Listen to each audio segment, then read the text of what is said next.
The posters for the lab projects are due by 2:30 today.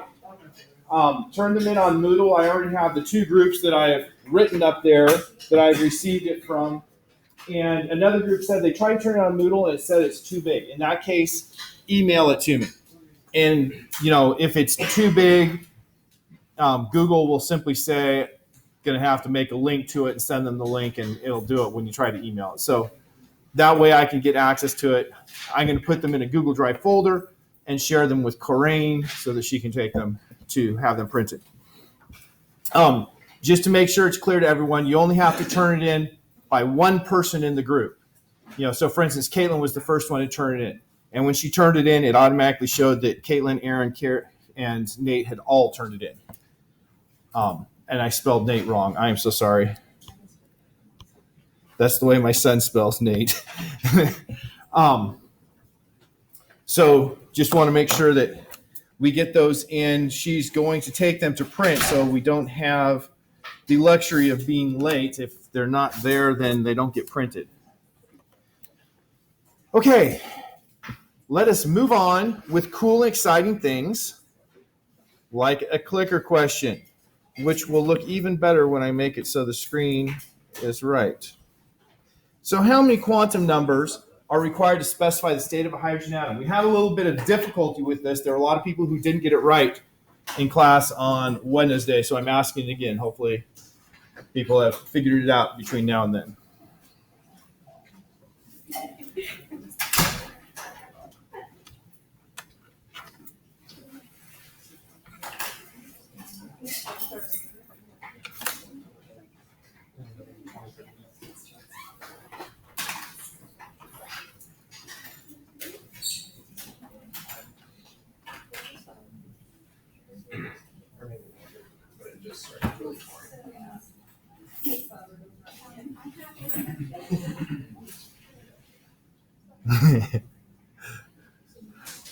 Fighting with it.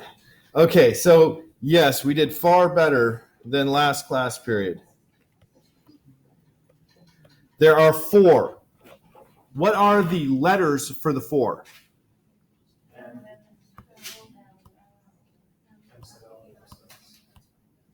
Okay. How about some names? What is N's name?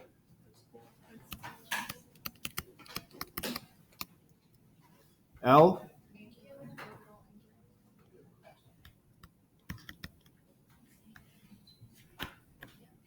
Okay, so I'm going to put orbital angular momentum. You'll find variations on the name. What about M sub L? Okay, and I'm going to put magnetic, comma, orbital, because what is it actually telling us?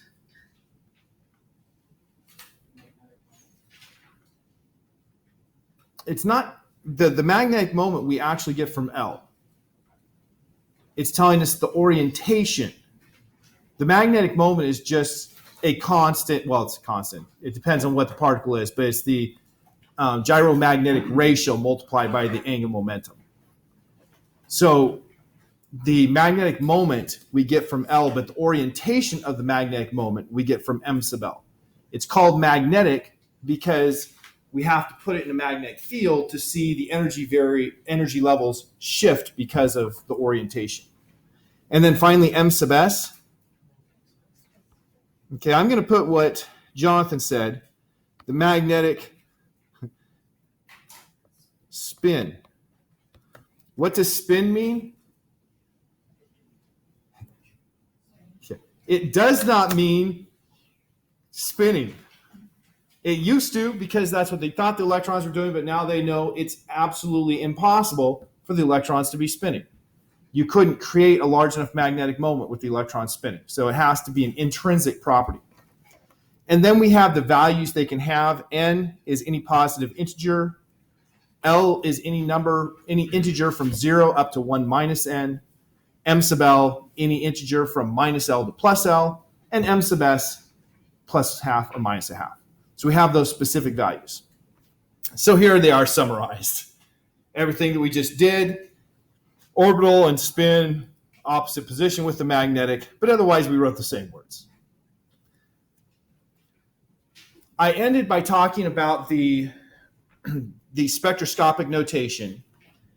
And I mentioned that you can find periodic charts, periodic tables that show the spectroscopic notation for the atoms.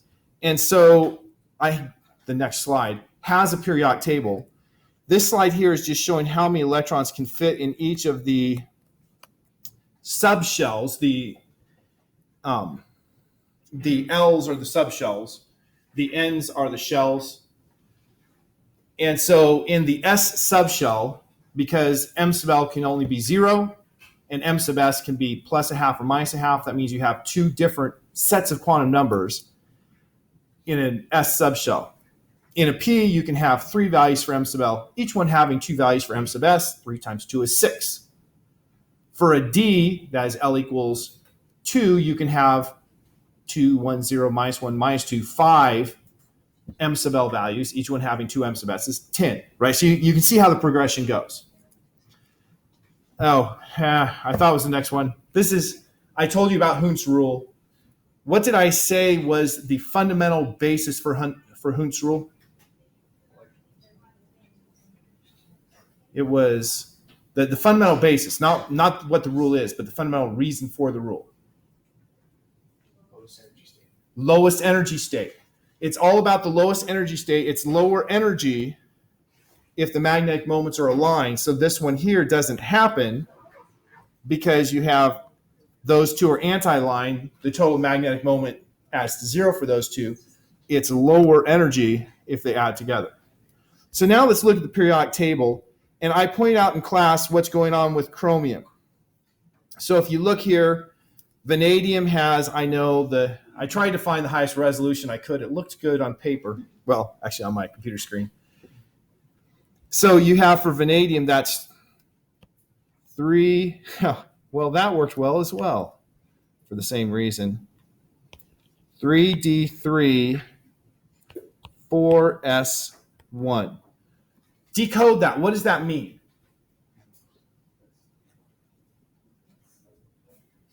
Let's just start at the left. What does the 3 mean at the left? That's the N equals 3 in the third shell. Now, you'll notice there's something before that. There's a parenthesis argon. It means the electronic structure of argon and then this stuff. So we have in the 3D, my brain wanted to go to S. In the 3D, we have how many electrons? 3. And then what does the 4 mean? So fourth shell, N equals 4. In the S, what does S specify? L is equal to 0. SPDF. S, L is 0. P, L is 1. D, L is 2. And we have 1 electron in that. Now, if we go to chromium, and actually that's a 2. I couldn't read it.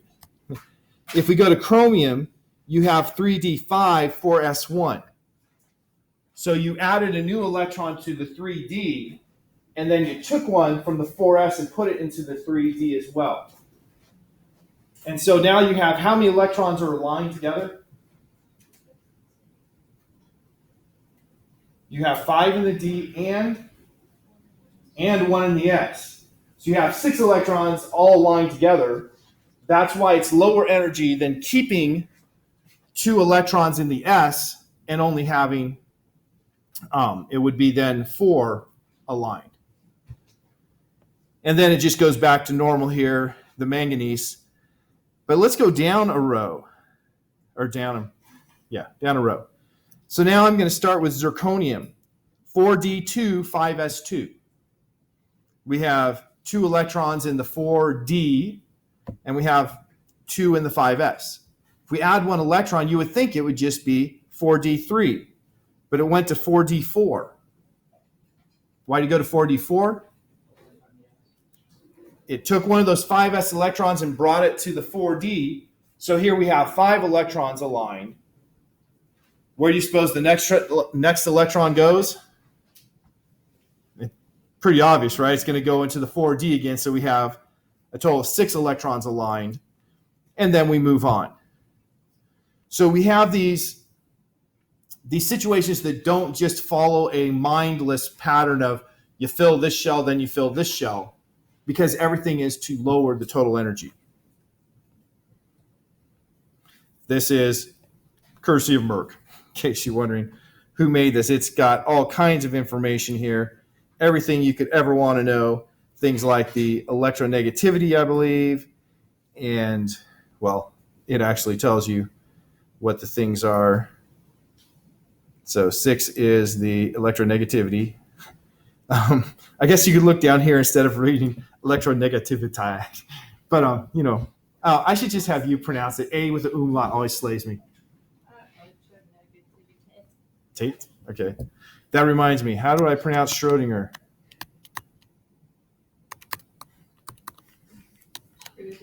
Schrodinger. Yeah, I always screw that one up. We're Americans. We some of us don't have that skill, even though I am 3/16 German. Okay. For just about the last thing before we move to radioactivity, what do real atomic orbitals look like? Everybody thinks of atomic orbitals as looking something like this. They think that's what an s orbital looks like. Well, these pictures come from this website, and I'm going to show you the easiest way for you to get there. Just go to Moodle, and down in the chapter we're currently in, which is 30 here, at the bottom, there is a link for Orbitron. So you click on the link for Orbitron, and boom, it comes up. If you're using it on a Surface Pro, don't click the, I think it's the dots one, or you're done. It freezes. Okay, so here's the 1s. Now, what do we have? First, we have a nice picture that looks like a bullet or a billiard ball. That's what a lot of people think the S looks like. Here's the wave function. We saw that in class on Wednesday. The wave function, well, you have to take the wave function multiplied by the 4 pi r squared dr to get the probability, well, the wave function squared times 4 pi r squared dr to get the probability. And you see, hey, has the highest probability. Oh, I'm not in my drawing program. No wonder it's not drawing. Of being there. And then if you want, here's the equations. Come on, equations. The equations that go with that orbital. Now that is just unsurprising. So let's go to a 2s orbital. What does a 2s orbital look like?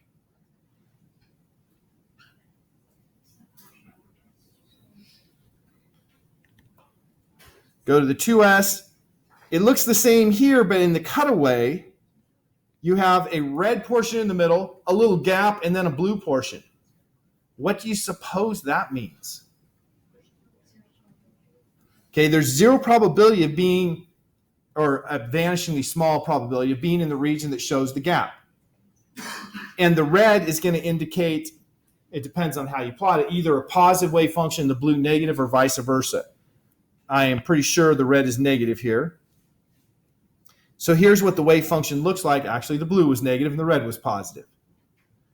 And so here you can see the wave function, and you know you have to square that and multiply by the 4 pi r squared dr to get the probability. Now you find that there are two locations that are peaks in probability.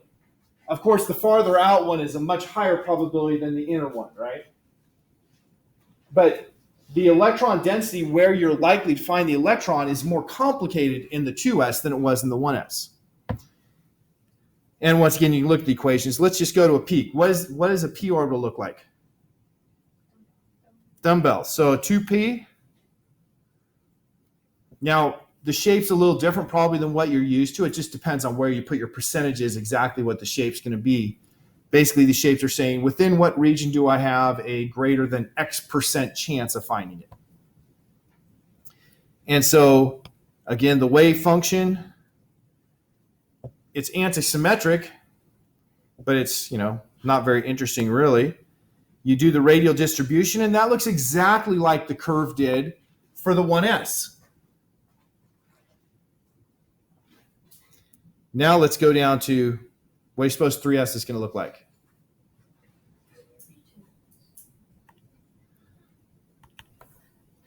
So the 3s now has a blank region in the middle, then a full one, then a blank region, then a full one.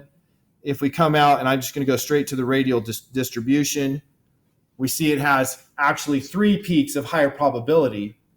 So it's more complicated. And what do you suppose the 3p is going to look like?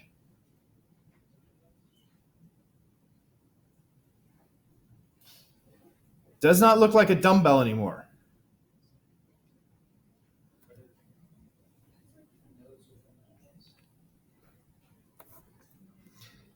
It looks a lot like a doorknob because it goes like that.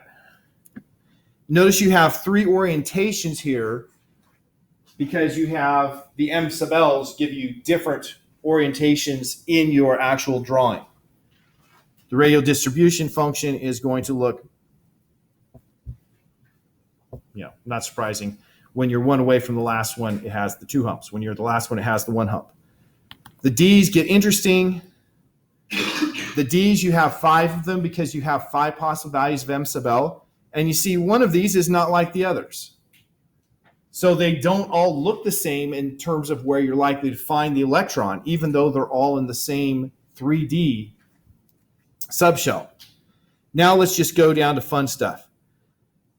7s, well, the 7s is just a lot more complicated. The 7p, a lot more complicated. The 7d, a lot more complicated. Once again, I like the one that's unique. And the 7f, here's what our f orbitals look like, which is very cool. And finally, the 7g, now you can go beyond g here. It just goes gh, skip I, jkl, if you go above that. So there's what a 7d orbital looks like. Very curious, isn't it?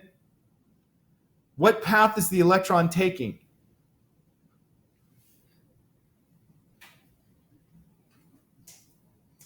The correct answer is what you're thinking. I don't know. I have no idea. No one has any clue. All we can do is calculate where it's likely to be found. And we can calculate what its angular momentum is. And we can calculate its orientation angular momentum. But we can't tell you what path it's taking. It's just not something we can do. Now, this site also allows you to look at things like hybridized bonds. So here's an SP. And you can go to SP2 or SP3, because, SP3 hybridization is pretty important, right? And we also can look at things like bonding and anti-bonding orbitals. Here's a bonding orbital. The bonding orbitals, when it gets closer, they overlap. That's what bonding's all about. Anti-bonding. Come on, anti-bonding. It's going now. The anti-bonding, they repel each other. You get closer, and the electrons repel each other rather than overlapping, hence anti-bonding. And you can look at, anti-pi bonds as well, or working pi bonds. There's an anti-pi bond, and there's a working pi bond. So it's really a cool website to really understand what chemistry is about, because all of what we're seeing here is the basis for all of chemistry. True story, in graduate school, they figured we physicists probably didn't have a good enough quantum mechanics class as an undergraduate. And so we had a class that was double listed as a senior quantum mechanics and a first year grad school quantum mechanics class. And so it was kind of like we're taking remedial quantum mechanics. And the people who were chemistry majors also had to take the class because chemistry is based on this. But they considered that their weed out course. It was a remedial course for physicists and the weed out course for the chemists. And we laughed and laughed and felt superior. Okay, I have just 2 more slides before we go to radioactivity. This is what we call the Zeeman effect. You have a line, a spectral line. So, when we had the little gas tube, like a neon tube, you have spectral lines. When you put them in a magnetic field, then you have different energy levels depending on the orientation of the magnetic moment of the orbitals, which means that since the emission spectrum is jumping from one energy level to another, if the energy levels split, your emission lines are also going to split. And so when you put a gas in a strong magnetic field, you can see the energy levels split, and measuring how big that split is will tell you what the local magnetic field is. This is really useful because you know what we can't do? We can't go up with a Hall probe and measure the magnetic field in a sunspot. But we can look at the emission spectrum from the gases in the sunspot or absorption spectra. That's what they actually look at. They're looking at the absorption spectra. And they see how big those splits are, and then they can directly calculate how big the magnetic field is in a sunspot on the sun. And so it's a very practical thing for scientists to apply. The last one here, we call this the fine structure. One of the things that's cool, you guys know the Arecibo telescope in Puerto Rico. It's a big radio telescope. It's like 3 football fields across. One of the things that it will measure is the spin flip of hydrogen atoms. That is, hydrogen atom has a nucleus with 1 proton and 1 electron orbiting it. And of course, the proton has an angular momentum, a spin, and the electron has an angular momentum, a spin. And so you have a lower energy if they're as close to a line as they can be, a higher energy if they're anti-line. And so the energy difference from flipping higher energy to lower energy is, it produces radiation that I think is 21 centimeters for its wavelength. So 21 centimeters, you're not going to measure that with a visible telescope. You have to have a radio telescope. It's a very weak signal, and that's why they have such a huge telescope. You also have very poor resolution because it's a very long wavelength. But that's something that they can directly measure, so they can find clouds of hydrogen gas by measuring where they see the hydrogen spin flips occur. Cool, right? Totally awesome. And this is, I was saying last class period that there was a picture showing for the electron spin how the geometry works, just like the picture I drew in Wednesday. So this is showing the 2 levels, plus 1/2 and minus 1/2 for your spin orientation, and the total magnitude is square root 3/4. Square root 3/4? Yeah. All right. Second clicker question. I believe this is, we're going to radioactivity as soon as we're done with this question. I sure hope so. It's my memory. Which statement is the Pauli exclusion principle?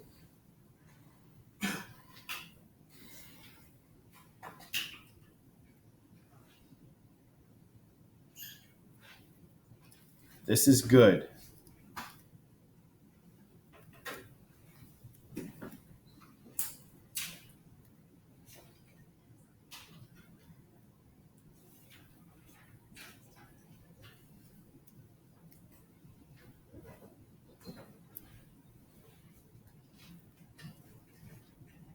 Not yet. Hasn't taken it yet. Oh, you have a different number. Okay, I have you twice. All right. So we had 0, 2, and 18. So I actually, because they were 2 of the last 3, not you, so it actually was the last 2 because I was looking wrong for you, who answered the wrong. I know who they are, but the correct answer here, no 2 electrons in an atom can have the same set of quantum numbers. Now, this being a physics class, we also had a reason for it. What was the reason for that?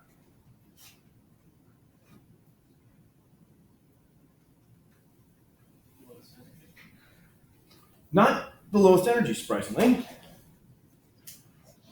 It's a good answer because that's often their answer. They what?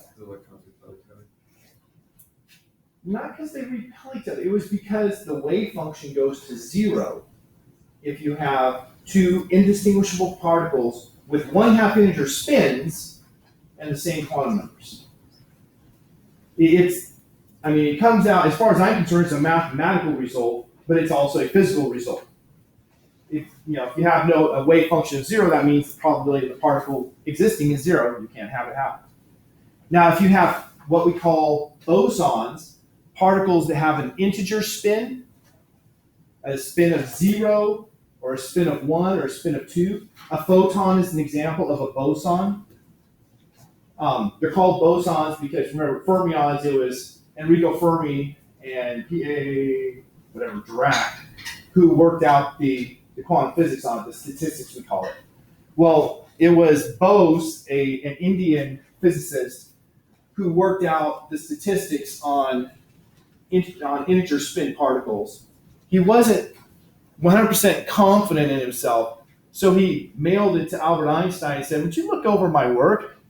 And Einstein looked it over and said, "Genius!" And so we call the statistics for bosons. Bosons are named after Bose particles, bosons. We call them Bose-Einstein statistics because Einstein and he were the two that presented it, but it was Bose that really did the work. So the Pauli exclusion principle does not apply to bosons. That's actually really important because we have things like superconductors. Now, we know what a conductor is. Basically, in a conductor, the electrons can move with very low energy cost. A superconductor, they can move with no energy cost. The way we can make that happen is if we have all of the electrons in the same energy state. But we just said two indistinguishable electrons can't be in the same energy state. And so as we understand it, superconductivity occurs when we have two electrons bond together. Somebody want to point out a problem with two electrons bonding together? They repel each other. That's right, they do. But you can form what's called a Cooper pair, where two electrons are held together by the other charges around them. Just like metals are held together not by bonds between the atoms, but by the electrons interacting with the atoms to hold them together. And so you have these two electrons that form a bond together. And what's the total spin if I have 1/2 plus 1/2? It's going to be 1, 0, or minus 1, because they could be both lined up, and you get 1 up, 1 down, you get 0. You actually have another state, the other one down, the other one up, 0. And they can be both down. So you can have 1, 0, or minus 1, but those are integers. If they're integers, then the Cooper pair behaves as a boson, which means you can have all of the Cooper pairs in the same energy state. And that's how you can have a superconductor. It turns out that you have to make it very chill for the electrons to form these Cooper pairs. Makes sense because electrons repelling, it's got to be hard to make it happen. And so that's why superconductors only occur at low temperatures. And one of the grand things physicists are looking for is room temperature superconductors. Right now they have what they call high temperature, high TC, superconductors. Take a shot. What's high temperature mean? It basically means around minus, the goal is to get above minus 77. Or minus 77? Maybe, well, yeah, it's basically somewhere in that ballpark of minus 100 Celsius or something like that. Or maybe it is 100 Kelvin. Yeah, it is 100 Kelvin. It's 77 Kelvin. Yeah, I think 77 kelvins is the temperature of liquid nitrogen. Is that right? Does anybody know offhand? It's either 77 kelvins or minus 77 Celsius, I don't remember. But if you can have something that's superconducting when you put it in liquid nitrogen, then that's easy for us to do. And so they consider that a high temperature superconductor. But if you could get superconductors that work at room temperature, that becomes much more feasible. You don't even have to have the liquid nitrogen cooling. And then you could have electricity going with virtually no resistance all over the place. Yeah. 77.2 K. Okay, so 77 Kelvin. So if it's above 77 kelvins, that's considered high temperature for superconducting purposes. And it's around 90 Kelvin is the highest temperature for the 1, 2, 3 superconductors. Okay. Oh, I should mention one more thing here. Superfluids. You ever heard of superfluid? You have. Tell me what you know about superfluid, Gabe. It's really weird. Excellent. It happens on a really small scale, but it'll do things like it has zero viscosity, and so it'll like crawl on walls. Yeah, it'll crawl walls. So you can watch videos on YouTube of liquid helium in a little container, and they're cooling it, and all of a sudden it just looks like it's dripping out the bottom. It's not dripping out the bottom, it's climbing up the walls, coming around the sides, and then coming together and dripping. With one where it's in a container falling through the bottom, it's like a ceramic bottom. There's also that one. It's a different thing. You also have total viscosity breakdown, as they would say in a car commercial, where there is absolutely no attractive force between the helium nuclei.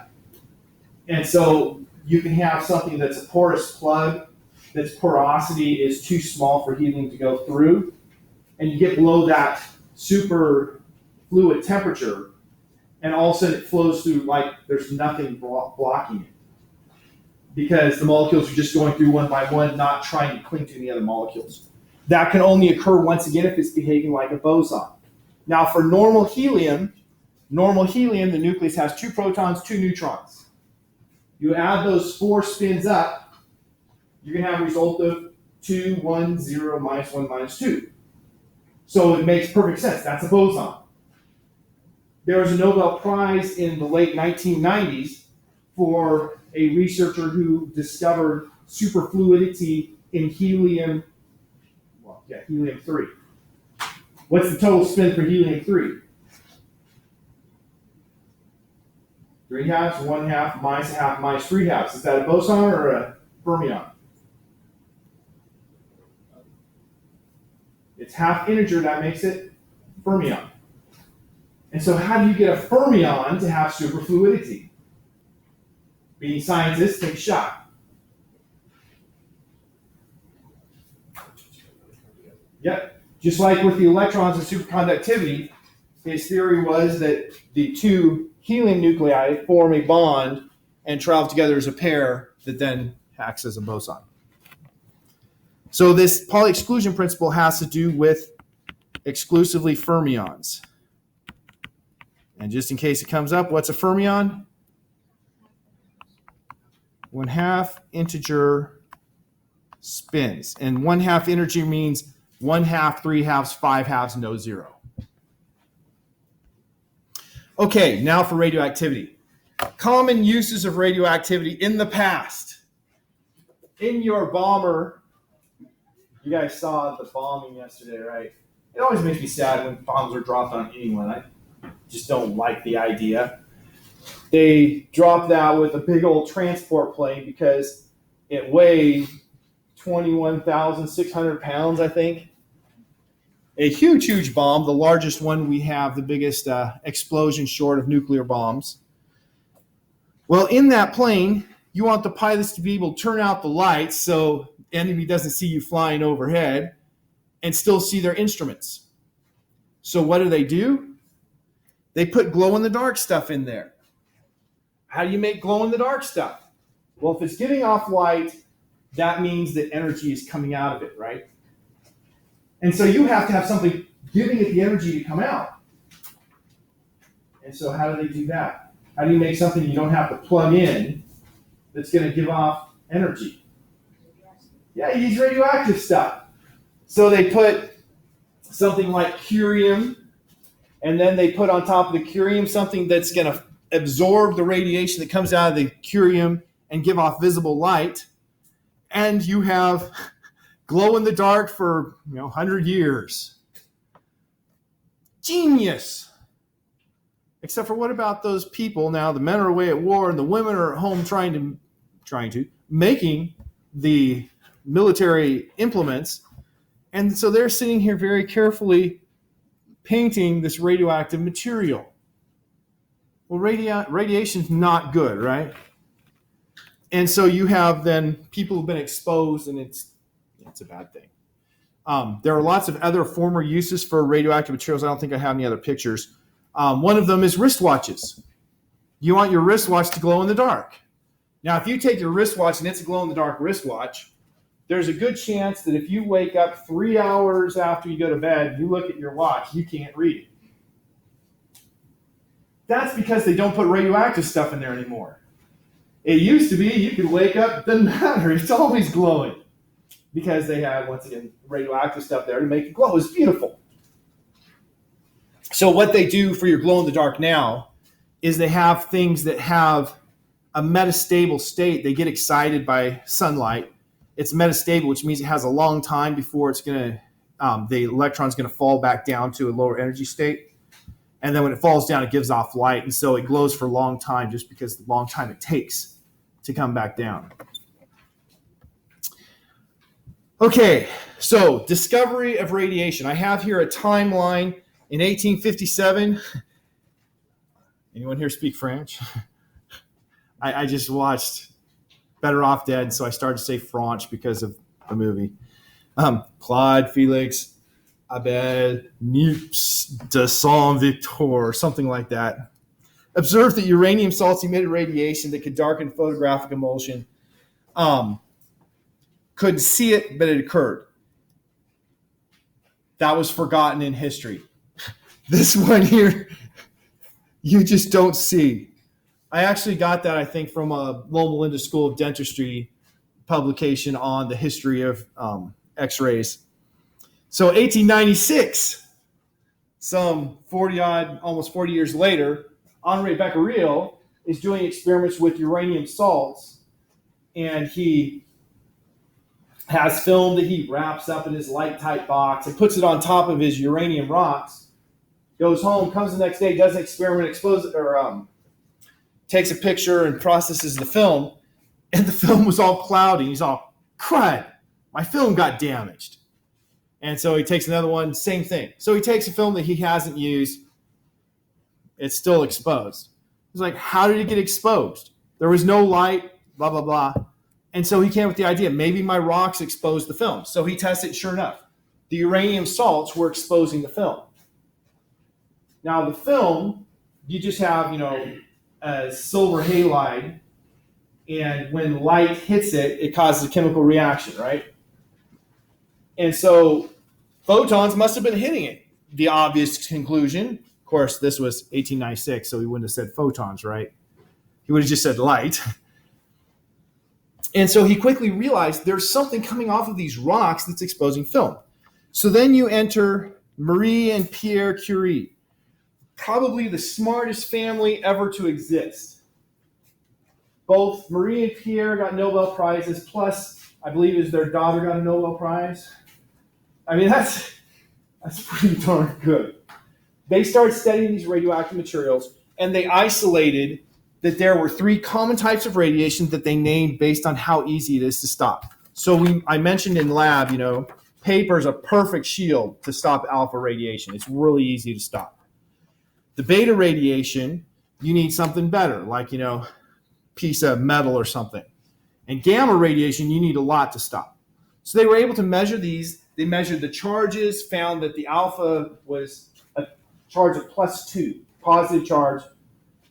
The charge of the electron was -1, and the gamma had no charge. And then finally, after more determination, right, this experiment here is showing how they determined the charge states. You put it going through a magnetic field, force is equal to Q V cross B. You know the direction of V. And so if it bends to the left, you got one charge. If it bends to the right, you have the other charge. If it goes straight, no charge. And so the final result, final understanding, is alpha is equal to a helium nucleus, beta is equal to an electron, and a photon is gamma. So often in charts and stuff, they'll indicate photons, particles of light, with a gamma, because that's gamma radiation is a photon. So Marie and Pierre Curie determined this, and you can see Pierre, Henri Becquerel, and Marie share the Nobel Prize. Or no, it's only Pierre and Henri. She got hers later for discovery of 2 elements. What elements did she discover? Curium. I believe she found the 2 that are named for her. I could be wrong. Curium for Marie Curie, and polonium for the country of Poland, which was her native country. Bad things happened in the end for the family. We won't go into that. 1899, Ernest Rutherford published the discovery of the 2 types, alpha and beta, and later added gamma. This is just talking about how you can shield yourself from it. So low energy electrons don't penetrate as much as high energy electrons. That makes sense, right? Just like low energy bullets don't penetrate as much as high energy bullets do. And you can see the difference in penetration between alpha, beta, and gammas. Final clicker question. Which statement is true for beta particles?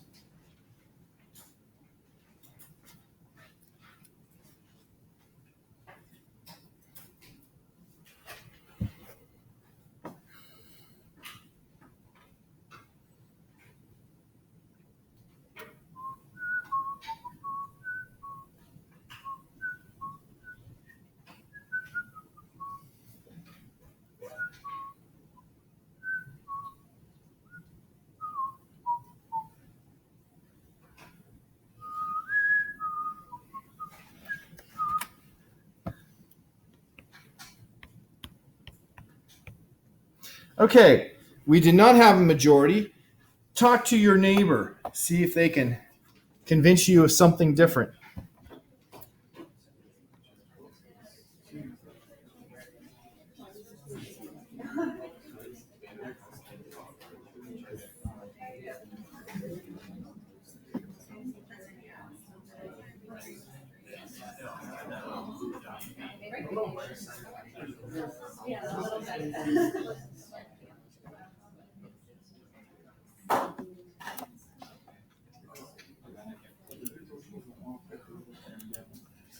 Okay, that didn't take much discussion. Let's answer again.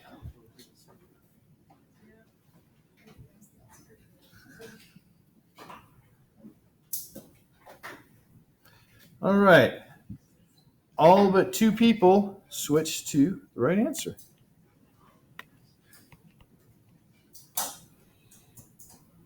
The beta particles were negatively charged. As far as penetrating power, they were intermediate. So they were not the most penetrating and not the least penetrating. And so, of course, they're not positive if they're negative. Medical procedures that I have had that involve radioactive things. It would be a longer list if we did all of my procedures. So back in college, playing football, I damaged my kidneys. Well, only one of them, and my spleen for that matter. And so, of course, I have to go to the hospital, and they were so sure they're going to have to do surgery and take out my kidney that they told my mom, and she went shopping. It was like 3 days after the injury when I finally went to the emergency room. And at that point, they put in a radioactive dye. They made me drink this chalky, thick shake. The nurse was so nice. I said, "What happens if I chuck it up?" "Well, then I'm going to make you drink some more." Thanks. I mean, I wasn't going to try to throw it up. And then they put this IV that I swear it must have been like a 12-gauge needle in my arm to give me some more barium because apparently I wasn't radioactive enough with just drinking it. And then they take a picture and look for where the radioactive blood is. And that radioactive blood then says, he has blood that's been leaking, but it's not currently leaking. So we don't have to take out his kidney. And so then they let me go, and I go out to the waiting room. My mom's gone because she's shopping. I had to call friends from the dorm, say, "Hey, can you come pick me up from the emergency room?" But it was good because I didn't have to have my kidney removed. Then, 11 years ago, I started getting really winded just walking down the hallway. And I was going to Dr. Gregory Hurlbutt, who will kill you if he has a chance. And he just says, you need to exercise. I tell him, I go jogging every day. The distance I can jog is less. You just need to exercise. So I'm exercising as hard as I can, losing weight. And he just wouldn't believe there's something wrong. My health is deteriorating. I'm going to him every month. And so finally, my brother does an EKG when I go home for Christmas. And it shows an inverted T wave after exertion, which is a sign that you're not getting enough blood to the heart. And so I come back and he's like, there could be other reasons for it. I don't think there's any problem. I don't know there's really something wrong. So he finally said, okay. And he was telling me, if you try to go see a doctor to see what's wrong with you, insurance isn't going to pay. You've got to stay with the GP who knows there's nothing wrong. So finally, he lets me go see other physicians. And, I've got big blood clots like this big all over my lungs that have been blocking the flow of blood. And the right side blood pressure, which is supposed to be like 25 millimeters of mercury, was 90 millimeters of mercury. And so now, how did they get this stuff? They did 4 tests. The definitive one was the chest CT. But after I get put on blood thinners and break up the clots and everything, I go and they give me a VQ scan. Ventilation and perfusion. I don't know how Q means perfusion, but it does. And so I'm telling you about these because I think it's kind of interesting. A lot of people are interested in medicine. They once again inject me with radioactive dyes, and then they have me breathe some radioactive stuff. And they're looking for where I have blood and where I have air in my lungs. And so these pictures show you what's wrong in this picture. There's a problem right there. There's no radioactive dye, or hardly any. So after I do this, and by the way, they make you breathe through a tiny little restricted hole so that you will be using all of your strength to fill your lungs. Makes you feel like you're being waterboarded, like you are going to die because you just can't get the air in. After we're all done the text, I can't let you leave until I talk to the doctor. That puts a little fear in a person. And it turns out a quarter of my lungs don't have circulation, which is not good. But these are examples of a really good usage of radioactive materials. So hospitals have radioactive materials. Of course, there are some issues there with safety. They want to have things that have short half-lives,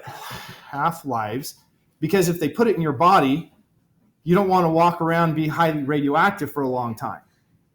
Right? So after these procedures, yes, I was radioactive. But my radioactivity over the course of a few days would come back down to pretty close to normal. You got to have short half-life materials, which means that you have to make things on site. How are they observed? They're just looking for the particles that are emitted by those radioactive particles or radioactive nuclei. How do we test for radiation? The common test is just to have a piece of film, and then you put different filters in front of it to block different types of radiation and different energies. And so you have a film that they expose, and you have basically different bands, and they read how much exposure each band received, and they can tell you how much you got of different types of radiation based on the different kinds of filters that were in front of them.